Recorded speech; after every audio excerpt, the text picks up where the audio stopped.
another episode of Well-Adjusted Mama. I'm your host, Dr. Laura Brayton, and today's topic is boosting the immune system for the winter season with my guest, Dr. Lauri Grossman. Lauri Grossman is a health and wellness expert, thought leader, and an advocate for change in the global healthcare discussion. Licensed in chiropractic and certified in homeopathic medicine, she pioneered programs in integrative medicine at multiple New York City hospitals. As the chair of the Department of International Affairs at the American Medical College of Homeopathy, she worked with leaders from around the globe to reach communities in need and to improve outcomes in disaster relief. With positions in both conventional medical schools and homeopathic institutions, Grossman is unique in her participation in both schools of thought, her understanding of the concerns of each, and her integrating of the two responsibly. In her private practice of over 25 years, she has helped thousands of patients to overcome both physical and emotional illness despite heavy work schedules, the stresses of city life, and the demands of juggling work with family. She has championed the treatment of chronic conditions with effective natural approaches and has also outlined effective ways to prevent cold, flu, and seasonal allergies. She's been featured in the New York Times, Wall Street Journal, and U.S. News and World Report. She's also appeared on Good Morning America and Fox and Friends and is frequently quoted as an expert in media outlets. Welcome, Dr. Grossman. Hi, it's lovely to be here. I am so thrilled to learn more about your experience and wisdom of over 25 years in practice in New York City, helping so many people really change their life through homeopathy and natural holistic lifestyle. Yeah, well, it's been a great journey. You know, when I started, an integrative approach was really something that nobody thought about. And now I think anyone who is intelligent, creative, who really cares about changing the way people live their lives so they can really stay healthy for the long run, I think an integrative approach is really something that's being embraced by all. Yeah, it makes a lot of sense. You know, it's not really one or the other. We can all learn from each other and kind of incorporate what's in the patient's best interest. You got it. Yeah. So let's start off with talking about what are the most effective ways to boost the immune system. Well, the nice thing is the most effective ways to boost the immune system are available to everybody, and they don't cost a penny. So right off the bat, I say to people, you just need to be mindful of getting proper, rest. You want to be eating well, having plenty of things to drink, pure good water, things that can hydrate the body, and getting ample exercise. So that's something that's available to everybody. It doesn't cost anything, and it really does make a huge difference both to adults, especially nursing, pregnant, new moms, and also to little children. And if you can get your kids to start off on a right note in terms of these things, it's going to make such a huge difference in the long run. Mm-hmm. So what about moms that are complaining that their children don't like to drink water? Okay, so water's not the only thing to drink. There are lots of things out there nowadays. Kids, of course, water, herbal teas, green drinks, all of those can keep a child or anybody well hydrated. I like to tell people a story that my daughter-in-law, who's from Israel, told me. She said in the Israeli military, they train the soldiers that to determine whether or not you're having enough to drink or that you're hydrated, you have to look at your urine, and if it's really concentrated, if after you go to the bathroom you see it's bright yellow or really, really concentrated in color, it just means you're not getting enough to drink. If your baby's diaper has a strong odor, if it's really a dark color, the baby needs to have more to drink. And nowadays we're very lucky because certain people used to say there's no kid that my child doesn't like herbal teas, my child doesn't like whatever it is to drink. And we're lucky we have an option now with stevia. It's a very healthful, nutrition-filled food source that can sweeten drinks. So if your child doesn't like mint tea, you just have to put a wee bit, the tiniest little bit of stevia really sweetens a drink nicely. So I say to people that really try to encourage your kids to drink. It doesn't have to be water. It can be herbal teas. It can be slightly sweetened herbal teas. But the big important thing is to get away from the fruit juices. I know my mother used to serve apple juice at every single dinner. Although apple juice comes from apples, which are natural, it overloads the body with sugars, although they're natural sugars, and it's much better, especially if you're going to have fruit, to have an apple in your hand rather than a fruit drink. That's right. And maybe even just putting a splash of juice in water to slightly sweeten it as opposed to 100%.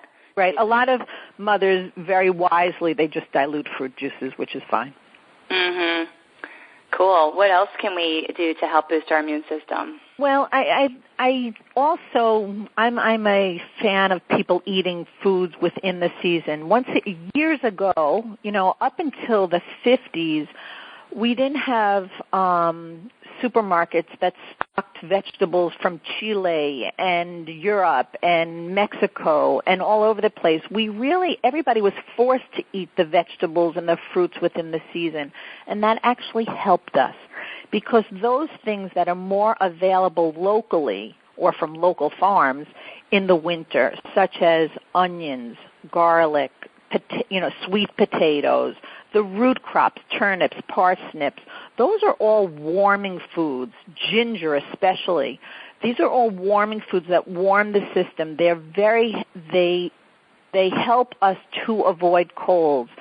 The foods that grow in the springtime, like all the lettuces and all the leafy vegetables, they're more appropriate for the weather that comes in the springtime. Now, I'm certainly not saying that you shouldn't have lettuce in the wintertime, but I do encourage people to try to have their diets reflect more the winter crops in the wintertime, the spring crops in the springtime. There's a reason why peaches grow in the summer. They're juicy, they're fruity, and those watery fruits cool the body. There's a reason why cantaloupes and watermelons are found during the hot so that the body is cooled, and you certainly don't want to cool down the body if it's a cold winter. Right. You want to warm it up with warm, like you said, warm foods, stews, soups. Right, exactly. Like that. Warming foods are really, especially for young children, they're critical. Right. That makes so much sense. Anything else you want to share about like lifestyle? Well, I'll just finish up by just getting back to exercise. People always ask me, what's the best exercise? My answer is there's no such thing. You have to do something that you enjoy. We all know there's a mind-body connection. So if you hate exercising, it's not helping you. If you love what you're doing, you got to find what find your own, find your own bliss. If you like Zumba, if you like swimming, if you like karate, you can't get me to a boxing class, but there's some people that adore that. I can do Pilates morning, noon, and night. Other people find it horrific. So find the thing you love. Then you're going to be boosting your emotions as well as your physical body. And if you can, try to find something that addresses flexibility, strength, and also cardio. So a nice cross-training or doing various things is better than just one thing alone. And, of course, how much sleep? Same answer. Everybody's different. I do think that we're all individual in terms of the foods that we like, in terms of how much exercise we need and how much rest. There's certain people that really get by on 5 hours of sleep, and they do fine. And there are other people that 8 hours is just the minimum. So you really need to really be honest with yourself about what you need. Turn off the computer early. Cut back on the amount of caffeine you're having towards the end of the day so that if you have a problem falling asleep, it's easier. And also try to build healthy habits with your kids. If you see your child really exhausted towards the end of the day, be a nice mom and carry the kid off to bed and let them get some rest. And if they're running around crazy at bedtime, then that's also an indication that there's an imbalance. Right, exactly. It's so true, and kids need a lot of sleep. Yeah, but surprisingly, there's some that don't need much. There's some that I remember being completely envious of a dear friend of mine whose daughter just seemed to nap all day long. And my kids were on the go. Fortunately for me, I really had fun with them. But different kids need different amounts of rest. Right. So let's talk about if there's any specific natural supplements out there to help keep someone healthy. Okay, so in terms of supplements, Let me just take a step back and say that we babies do best on breast milk. That's the food that is ideally created for wee babies. Little toddlers, the foods that are best for them are pretty much simple foods kept in season and a variety of foods. In terms of adults, and I'm just speaking more towards the moms now, not so much the children, there are 3 supplements that I think give you the most bang for the buck. Sometimes I have patients that come to me with a list of supplements that they're taking that's as long as my arm. And I think that that's not very wise. I think it's important for us to remember that we should be getting the majority of our nutrition from foods. That said, there are 3 supplements that stand out nowadays. One is fish oils, which is excellent for brain health. It's filled with really health-providing omega-3 fatty acids, so it's especially helpful for brain function, for joint health. Anybody who has a family history of arthritis, anybody who has a family history of any, dementia or anything like that, it behooves you to take a good fish oil product. Probiotics, I suggest that especially for people who have family history or problems with digestion, especially someone who has constipation or any sort of GI problem. I just want to go back again, something just popped in my head, that fish oils have a mild blood thinning effect, so that anybody who's on medications related to blood thinning or blood clotting, those people should contact their MD and just make sure that it's safe for them to be on a fish oil. Mm-hmm. And anybody who's worried about increasing cholesterol levels, they should make sure they have ample amounts of garlic to counter-effect the fact that fish oils can, in some people, increase the LDLs. And lastly, vitamin D3. Now that we all swab ourselves with sunscreen, we're not absorbing as much vitamin D3. We're not getting as much vitamin D as we used to when we all used to walk around in the sun. Mm-hmm. So that if that's a concern of yours, you might want to, I like when people get their vitamin D levels tested so they really know if they need vitamin D, and certainly if you do, that's an easy supplement to take. Generally, you just have to take 1 capsule a day. It's very easy. And it doesn't have any bitter taste or anything like that. So those are the 3 supplements that are, I guess, my 3 favorites. They're the most general. The most number of people benefit from those 3, whereas there are many other supplements, obviously, that help individuals, but these are the most general. It's so true, and a lot of that's really, those 3 things are needed because we're not getting them in our diet or being able to make them as much as we used to in the past, like you mentioned, especially living, we're in the New York City area, we don't have as much sunshine or people are indoors more. And also, if there's a gut issue, that can make it difficult to make vitamin D. So that's the other thing that can happen, right, where a supplement helps. And it's a very simple blood test to just see your levels, and I believe 50 to 100 is the ideal vitamin D3 level that should show up. Okay, very good. And so these are just ongoing, daily maintenance type supplements to support health. Right. Everything I've mentioned now is really throughout the year. It's not particular just to the winter. Mm-hmm. Mm-hmm. Yeah, that makes a lot of sense. So now let's delve into specific products that can be really helpful to have on hand during the winter season in a natural medicine cabinet. Okay, so if there's one thing I encourage people to do more than anything else in terms of winter health, it's stock up now. When you get sick, the last thing you want to do is to have to hop on a bus or the subway to go to the health food store to pick up some herbs. It's a pain in the neck. When you're sick, you want to be in bed, you want to be wrapped up, you want to have the fewest number of errands to run, and the last thing you want to do is to have to go shopping. So I really encourage people that at the very start of the winter to stock up your winter cabinet, as you just said. And there's so many options nowadays. We have, especially here in New York City, we have busy health food stores. The herbs have not been sitting on the shelves for years and years. And we're very lucky that most of the health food stores carry the finer companies. So we have a lot of options here, which is great. And so where do you start? I'm going to suggest a whole bunch of things. Not everybody needs everything. So there are options. People listening can take notes and then select from the long list that I'm going to give the things that sound best to you or the things that seem best to you. Mm-hmm. So first of all, everyone should have a general homeopathic cold remedy. Boron has oscillococcinum. Highlands brand carries a brand for children. So anyone with young children, Highlands really markets to the young child. They have a lot of options. They have a cough syrup, a chest syrup. They have cold products, which are great for kids. So you have a lot of options there. And even companies like Duane Reade and CVS are carrying some of the better homeopathic brands. So you're so lucky. It could be, on my block alone, we have 3 Duane Reades, and we have CVS around the corner. So you don't have to go too far, and I would stock up on it right now, especially since the moment you say to yourself, oh, no, am I getting sick?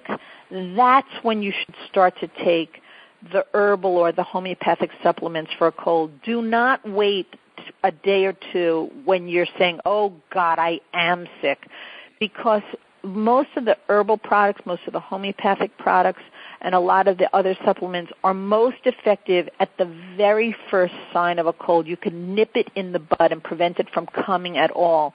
Once it's well established in the system, it's much harder to have an effect with the homeopathic or the herbal supplements. Anyway, that said, let me just start.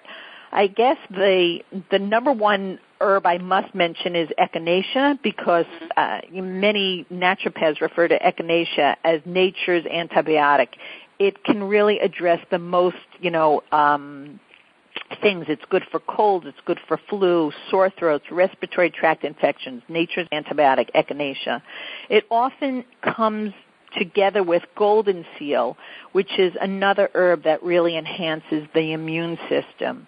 The only thing is that I must caution people who are listening now, although golden seal has antiviral, antibiotic, and antifungal properties, so it's great, it also can lead to digestive upset, so I wouldn't push that for nursing women or pregnant women. I just don't think.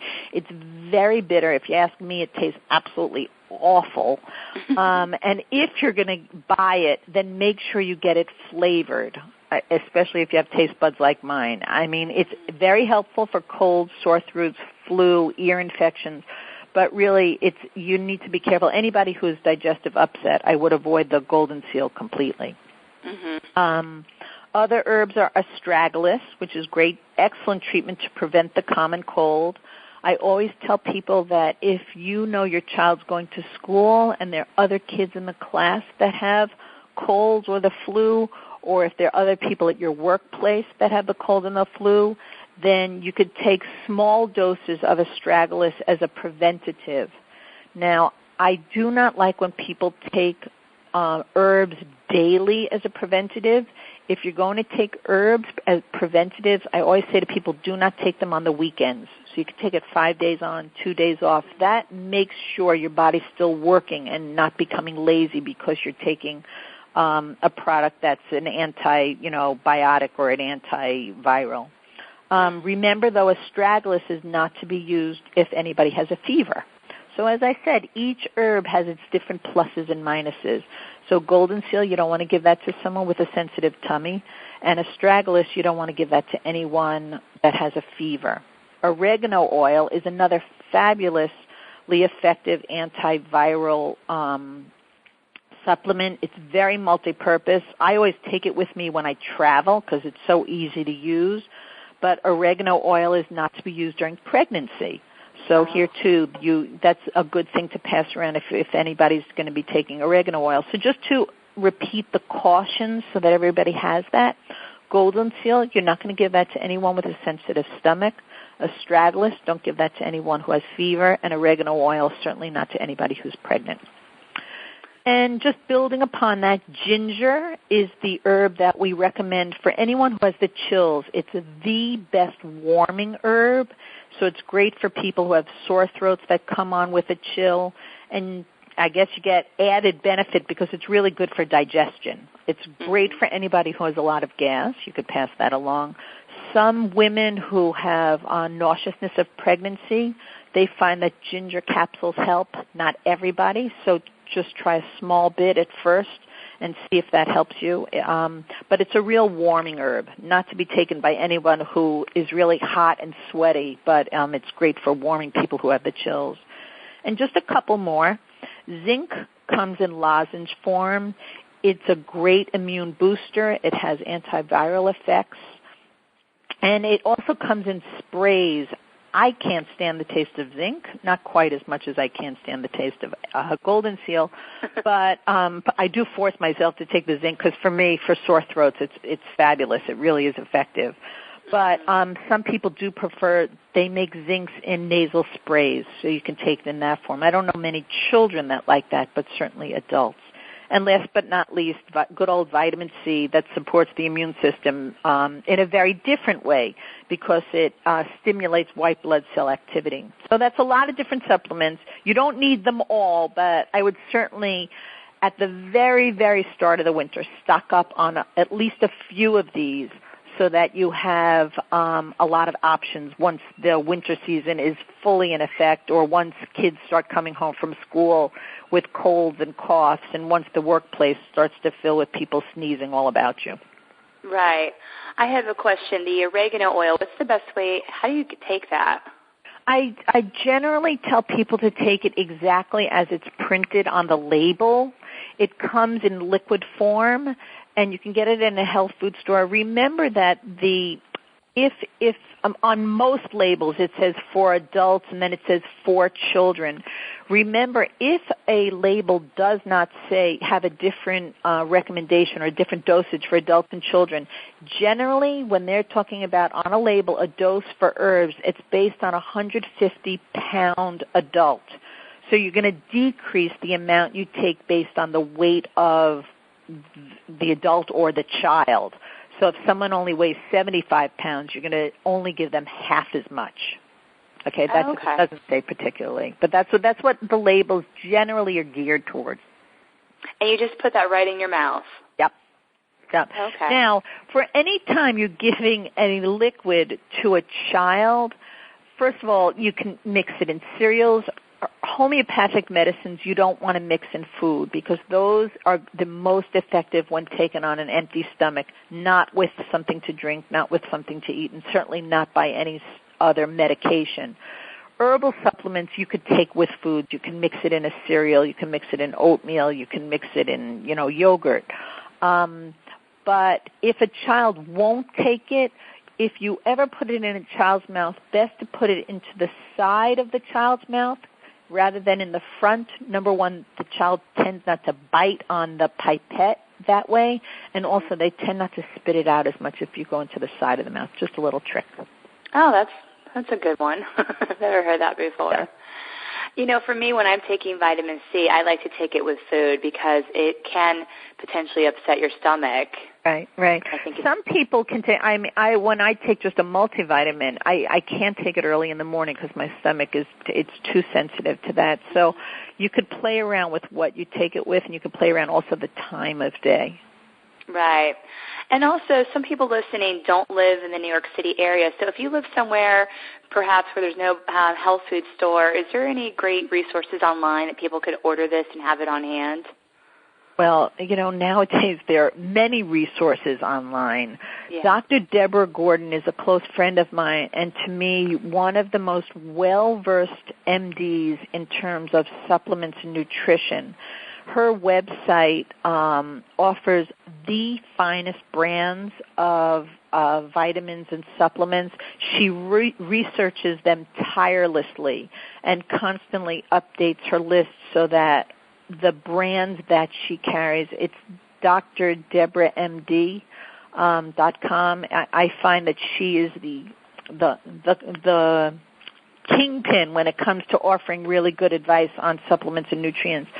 And then, of course, nowadays, believe it or not, Amazon carries many brands. There are many fine homeopathic brands that are carried on Amazon. And so you have a lot of variety. But I do encourage people to get the better brands of vitamins and supplements and herbs. Herb Farm, which is pronounced which is spelled HERBPHARM. They carry some of the finest herbs. So there are a lot of options out there, but I do encourage people to get the better brands rather than the brands that are just made. They carry the same amount of vitamin C, but the quality is not the same. So I do encourage people to get the better brands. And if I were to talk about better brands, that's a whole nother radio show. Right. And you know, it is so true. Like people will, say, oh, vitamin C is vitamin C, and I can just buy the huge bottle at Costco, and it's not the same quality. It isn't. And therefore your body will not absorb and utilize that material. It's not quality material. So you want to spend a little extra to buy a quality product. This is about your health. That's why I say that it's better to take a few really well-selected supplements and vitamins rather than to take everything on the market and get the cheapest brand. Yeah. Yeah, the Costco vitamins kill me. I'm like, no, that's where you can buy other things, like garbage bags. Right. All right, cool. Thank you so much for sharing that list. Tell me about, so we were talking more about herbs and vitamins. What about some of your favorite homeopathic remedies for the cold and flu season? Okay, so right off the bat, let me share a little tip that's very common in Europe. In Europe, they take the homeopathic remedy influenzinum, and I'll spell that, INFLUENZINUM.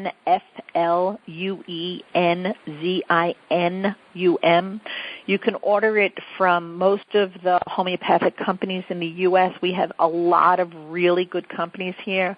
Boiron is in the U.S., Hahnemann Labs, Washington Homeopathics is in the U.S., Highlands Treatment Options. All these different companies carry, a wide variety of homeopathic medicines. And influenzinum in a low potency, in 9C potency and 6C potencies, are taken like bi-weekly, every other week, or certainly every month in Europe. It's very common, and they use that to prevent the flu. So long before we started recommending flu vaccines, people were using this as a natural way to try to prevent the flu, and it can be very effective. It'll certainly, if you're someone who's worried about the flu, it's a good idea to start that as early as possible. Mm-hmm. Cool. Any other remedies out there?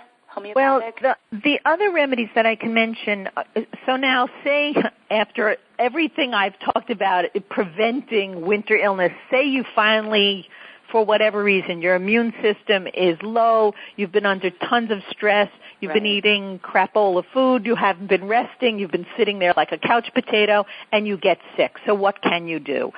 I find that homeopathic medicines are the most effective for once you do get sick because they're so individual, they're so particular. There's not one homeopathic remedy for flus, or there's not one homeopathic remedy for colds.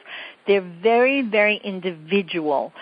So you really, if you're going to select a homeopathic remedy, before you go to the store, what you're going to want to do is you're going to want to observe the child or observe yourself and say, okay, what's really going on here? What's the worst thing? Is it the fact that my nose is runny? Is it the fact that I'm exhausted? Perhaps it's that I'm sneezing nonstop. All of these little clues will point to the specific remedy that can nip your symptoms in the bud. And I'll just give you, there's so many different homeopathic remedies. I'm going to try to think of the ones that are most common for winter illness, and hopefully one of the ones that I mentioned will be something that, a mom can use either for herself, for her family, for her partner. And so I'll give a potpourri. Allium cepa, which comes from the onion. That is for the drippy cold, where your nose is just dripping like a faucet. If you could, you'd shove tissues up your nose just to prevent the dripping. So to remember it easily, think of how your eyes run or your nose, runs when you're cutting onions. Allium cepa from onion is really good for the drippy cold. Gelsemium is another homeopathic remedy that's good for when you have chills and feel exhausted, when you can't when lifting your eyelids takes effort, when lifting your head off the pillow, you feel like you have to use your arms to lift your head off the pillow. It's actually one of the best flu remedies, especially if you have a flu that's associated with exhaustion and chills. That's Gelsemium, Gelsemium, Gelsemium. Another homeopathic remedy that's great for colds is Natrum muriaticum.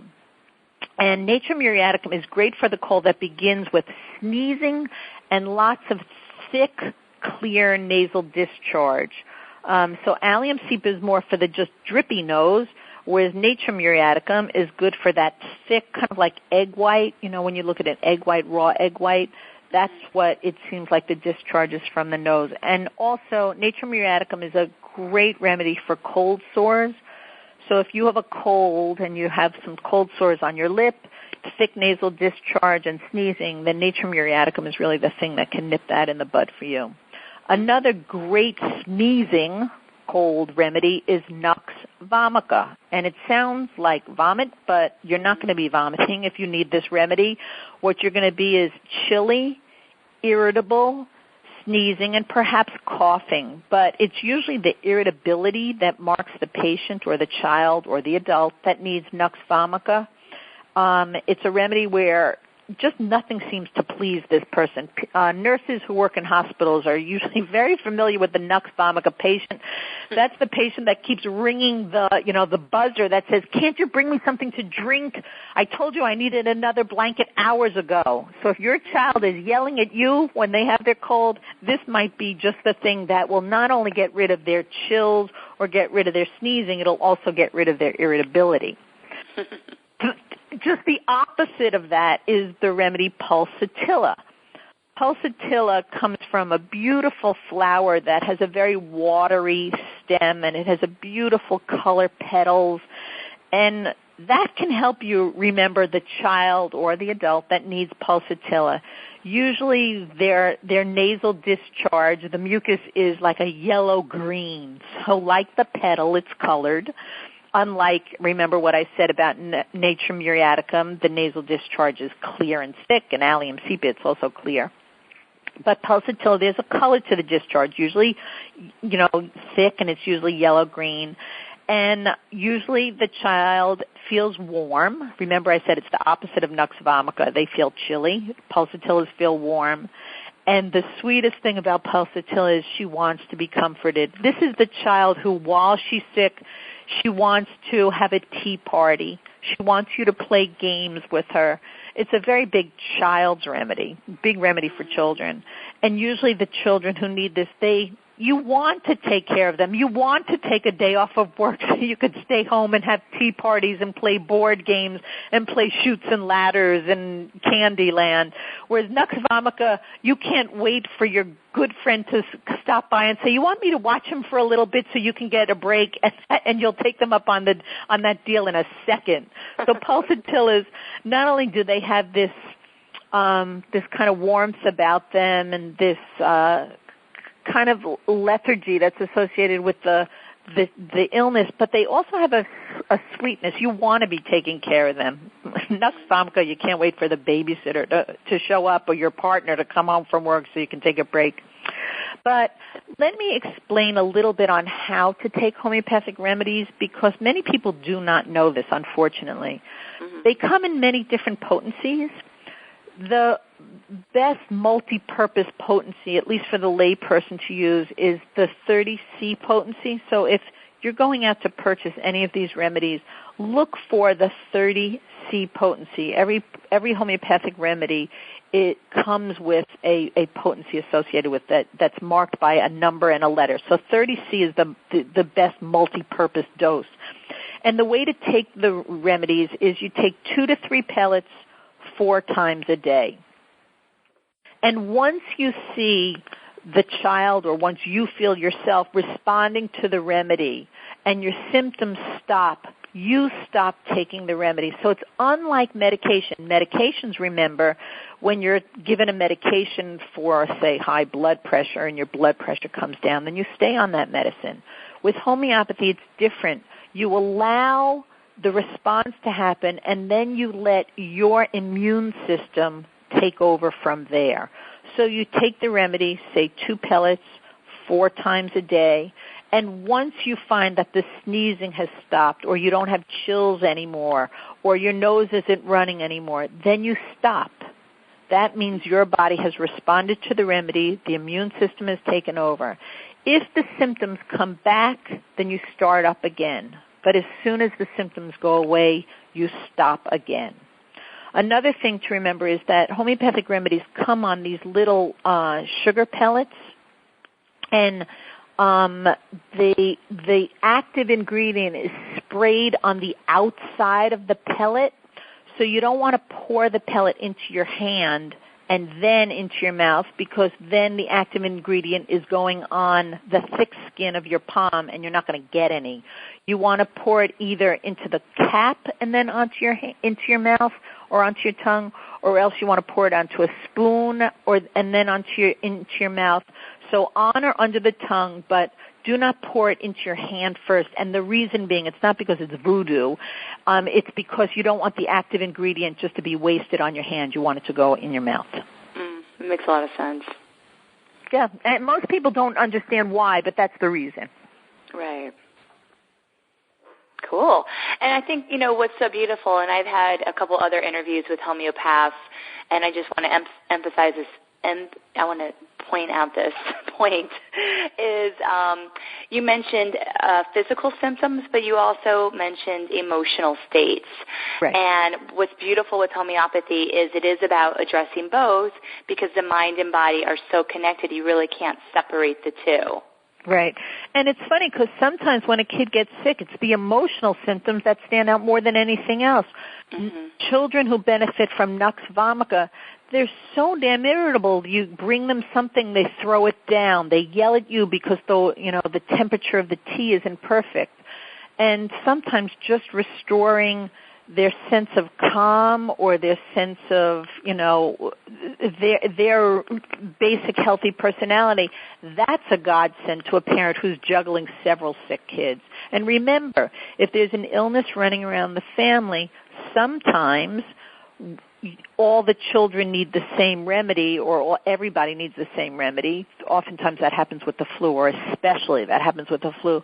But sometimes the different people in the family need a different remedy. So you really want to, if someone's going to start using homeopathic medicines for the benefit of their families, it might be wise to purchase a good, guide to homeopathic medicines. A simple one, not a complex one, a high-level one, just a simple one, homeopathy for the home.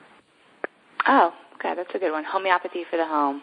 There, Dana Ullman has an excellent book, which is very often found in health food stores. Miranda Castro has many books on homeopathy for pregnancy, for birth, for your baby's first year.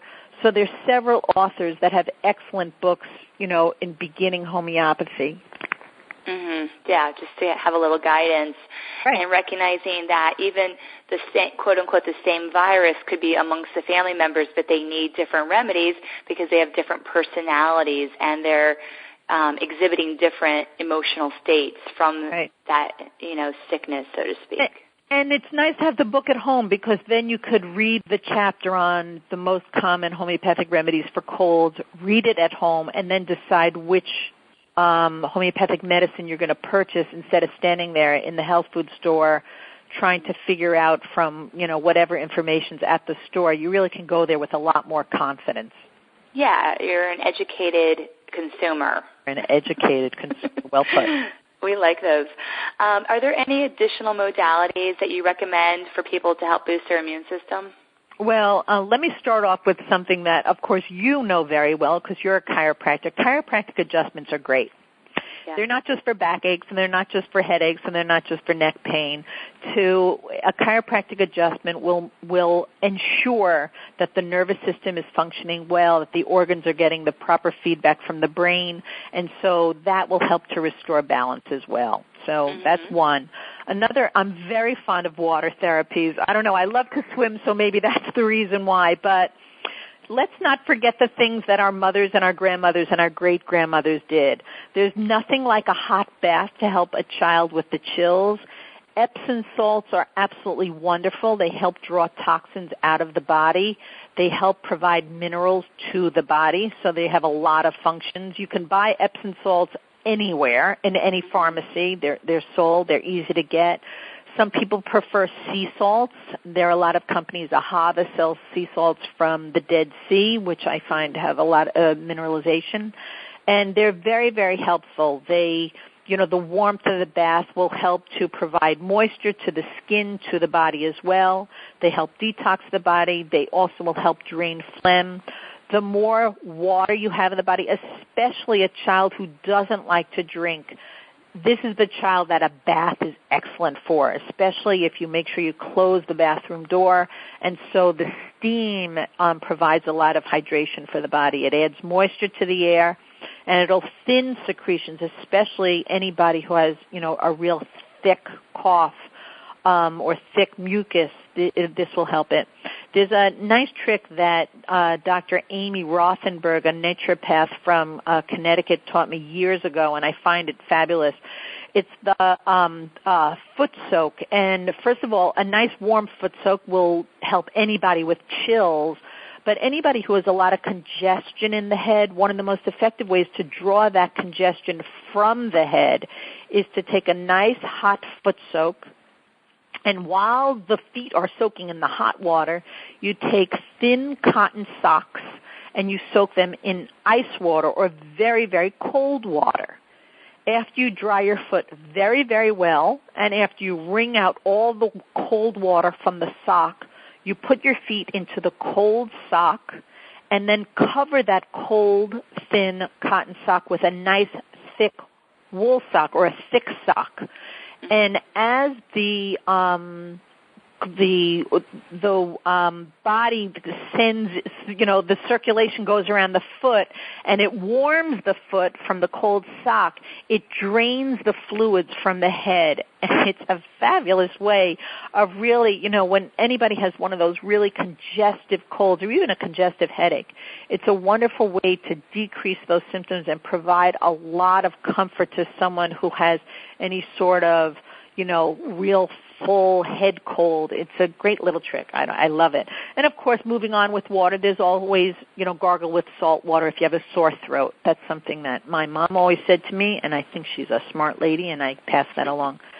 And then, of course, there's always massage. You don't have to go to a massage therapist, or a massage therapist can certainly provide a wonderful way to move the circulation to help drain the body of different things. But also, if your child has a thick cough, a good tapping massage, percussive massage, is great to break up the mucus. Some kids love a real good hefty tap, pounding. But I would really only recommend that in really healthy people. If you have a sickly child or an older adult, you don't want to be pounding on their back, but certainly a gentle rub will help anybody who's weak. So don't forget hands-on therapies. Don't forget the water. And as I said, the earlier you get into the habits that will boost the immune system, the better off you're going to be. So don't wait to start to get sick to say, okay, now I'm going to eat well. Now I'm going to exercise. Now I'm going to try to make sure I drink. It's always wonderful to start that right away. And you might have a home where one kid loves to exercise. One kid is the sleepy one. Another one really loves eating well. And you can really point out to each of your children, let's all try to exercise like Johnny does. He's such a great exerciser. Or Susie, can you believe how much water she drinks? Let's all try to kind of catch on to that. So highlight the good habits that kids have early on. They love being proud of the things that they do well, and almost everybody does something right and something that strengthens them for the winter. Yeah, that's such a great takeaway point here. When we do get sick, it's an indication that we're living an imbalanced life. And it's a great wake-up call to take a different course. Yeah, and don't forget, some people have family histories that are just blessed. They have great genes, and they can get away with a lot and stay healthy. And there are other people where their family histories are just the opposite. People have been sickly for generation after generation. So certain people have to make a greater effort. And I always want to honor those people who know that they really don't get away with not eating well. They don't, when they don't eat well, when they don't rest, they get sick easy. So I say bravo for those people that grab onto that challenge and really take responsibility for their health and do the best that they can, given the fact that some people really do have to work hard at it. Other people are just really lucky, and they get to enjoy good health without great effort. But bravo to those people who step up to the challenge. Yeah, and, the other thing there is by working harder at having a really healthy, clean lifestyle, they can actually alter the genetics to help their future generations within their family. So this is not just about their health, but really about the health of their children and grandchildren. Right, you got it. Yeah. So if people want more information, if they're looking to do a homeopathic consultation, they can find you on your website. At drlaurigrossman.com, and you do have clients all over the world, correct? Yes, I do. Fortunately, I find in my practice that homeopathy does heal and homeopathy does cure, so you don't need lots of visits. Even for chronic disease, usually the response to homeopathic medicines is usually quite deep and quite long-lasting. So just to remind people, the challenge of my website, drlaurigrossman.com, is that I spell Lauri in an unusual way, and that's because my mother spelled it that way. And it's it's DRlaurigrossman.com. Well, thank you so much for coming on the show today and sharing all these wonderful, helpful tips to help boost our immune system for the winter season. Great. Thanks so much, Laura. It's really... It's a delight to speak with you. Thank you. Okay. All the best. Thanks. Bye.